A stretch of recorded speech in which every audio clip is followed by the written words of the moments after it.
Ребалансот на буџетот не е рано како што коментираат експертите, туку ќе биде навреме како и секогаш. Според премиерот Христијан Мицковски, за тоа од каде ќе се крати, а каде ќе се додаваат пари од државната каса, ќе се знае во јуни. Очекува ребалансот да се донесе во јули. Она кое што јас го знам е дека е вообичаена процедура да во периодот на јуни месец се отпочнат процедурите и таму негде околу јули месец да се донесе ребалансот на буџетот.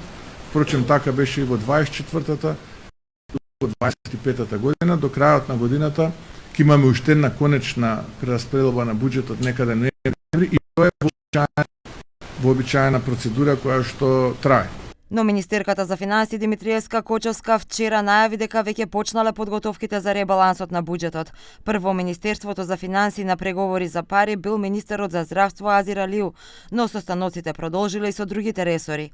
Во интервју за МИА министерката кажа дека со ребалансот нема да бидат засегнати ставките што придонесуваат за економски раст и мерките за поддршка на граѓаните.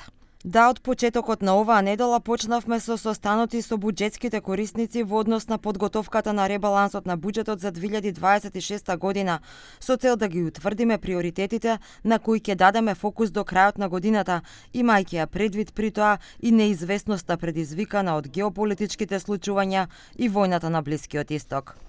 Кочовска тврди ќе се остане во рамката утврдена со фискалната стратегија за периодот 2027-2031 година која неодамна ја усвои владата.